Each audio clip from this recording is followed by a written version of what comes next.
Every year, 1,000 people die waiting for an organ transplant. However, only 4% of people in the UK regularly give blood, and 31% have joined the organ donor register, giving permission for their organs to be donated to people in need when they die.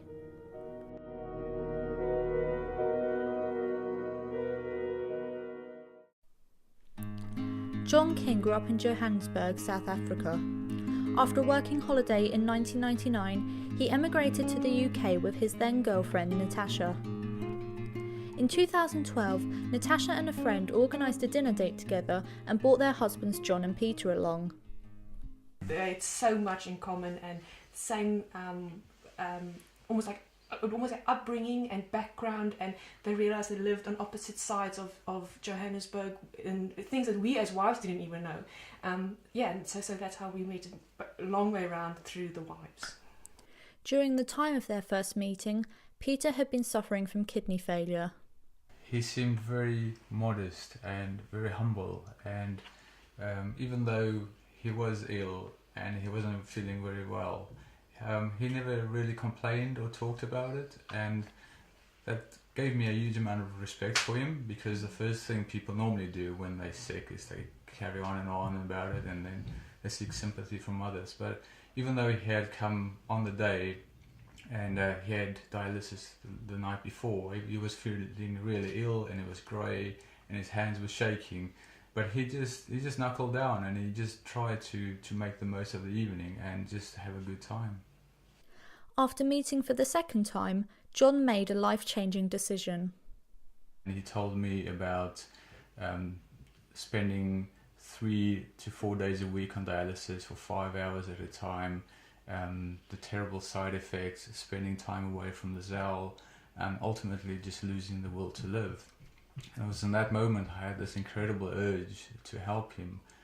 So I immediately started asking him questions to try and find out what the procedure would be, what the risks would be. And on the way home I had looked on my phone and tried to do a bit of research, and also the next morning in bed I read a couple of people's blogs about their personal experiences and some medical papers, and I was satisfied with the risks involved, and I had a quick chat with Natasha about it, and in that moment I decided to help him. Yeah. He just said, I would like to talk to you about something, when he woke up the next morning, and I kind of just knew then. I said, well, I think I know what you're going to say, and I'm okay with it. And that's just the nature of John. It's like he would never do something without having thought through the pros and the cons in any case. So if he decides to do something, you almost already know what the outcome would be. And so for him to want to do it would mean that I can trust him, that he's made the right decision for him, and obviously had peace in his heart about doing it. After telling everyone of his choice, John found that co-worker Mary Marsh had been in a similar situation. When he talked about it, I immediately sort of said about my daughter Josephine, who had one kidney that wasn't working properly, so she had it removed when she was about 2.5. And I hope that reassured him. And he had, because of that link, he felt he could talk about it to me for all the processes he was going through. So I think probably we did get a bit closer during that time. And of course, when he had the operation, we were very interested in how it was going. And he was contacting people by text, and so I also thought he's a very brave person to go through with it. I mean, he was nervous, but he did it with good grace. Thank you. No, I was talking to Jared. John's sister Elise, who still lives in South Africa, was supportive of his decision. Well, thank you very much for the chat. It was really nice seeing you again. Our child is growing up with John was, how can I say, an adventure, to say the least. Although we had a very tough childhood, we were very close and we were always together. So he was always there to support me, and I think vice versa as well. He's such an amazing person that doesn't matter how tough times got. You know, he was always a very positive one. He was always making jokes, being there, and he was just amazing. I don't think surprise is the right word. I was a bit nervous because I thought, my goodness, it's a huge thing. But knowing John, I knew he wouldn't just do it lightly. He would have really done research and he would have considered all the options. And he's the type of person that would really go out of his way to help someone. So that's why it didn't really catch me by surprise. It was, I thought, my goodness, it's such a noble thing for someone that he doesn't know. But knowing the type of person he is, I wouldn't expect anything less than that. About 6 years ago, I made the decision to get divorced. It was a heartbreaking decision, but it's something that I had to do. And I think because we're so close, it's almost like John just knew that he had to be here. So I came home from a meeting the one day, and I was, home alone. My ex-husband was on his way to go and fetch the kids. So I was so down, depressed, lying on my bed, crying my eyes out. And, when my kids got home, they said that they've got a surprise. And, but I had to close my eyes. So I closed my eyes. And when I opened my eyes, John was standing there. It was just amazing. After countless tests, it was confirmed that John was a match and given the go-ahead to donate his kidney.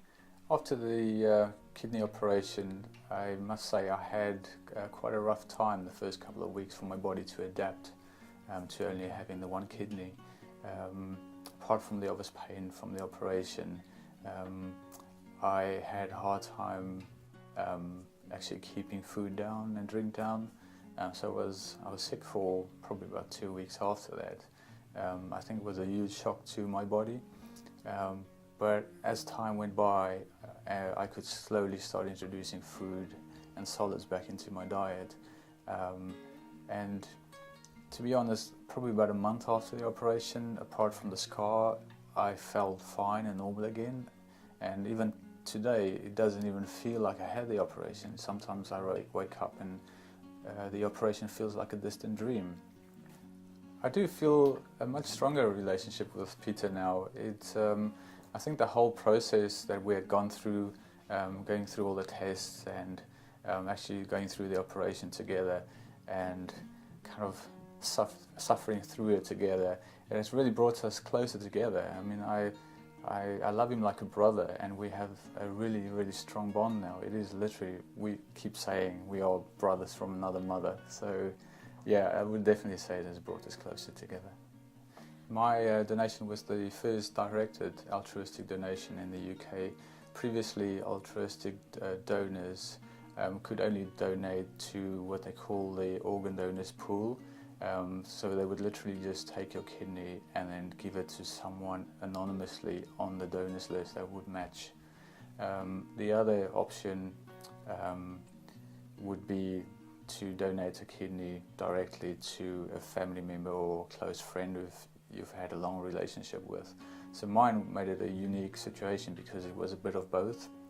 Because I decided to give the kidney to Peter after I just met him, but during the course of the test we had become really close friends, and that persuaded the powers that be that it is a viable donation. It hasn't been paid for or hasn't been bribed for. So directed altruistic donation means that I've met someone, not known them for a long time, and then offered to donate a kidney to them, which makes mine so wonderful, because it hopefully will set a precedent for more people to give a kidney to someone that they might pick and choose, or they might just meet someone for the first time who has a kidney failure or needs a transplant, and then they could offer to help that person. So I'm hoping that this will inspire people to donate, and then limit the amount of people actually waiting for a kidney. So on one Saturday morning, I got this letter through the post from Linda Hamilton, the Chief Executive of the Blood and Transplant Unit at the NHS. I was really not expecting it, and it's literally a letter to say thank you for donating my kidney to a stranger, and they were just acknowledging the act, and as a token of the gratitude, they also gave me this little badge. And apparently they only give these to living donors. So I was really, really proud to receive one of these, and I have worn it, and I do still wear it with great pride, because it keeps reminding me of what I'd gone through and what Peter had gone through, and the happy ending after the operation. And it incorporates the cross anchor as a symbol of hope, and the ancient Egyptian ankh symbol. It represents the zest of life, which hopefully Peter has again.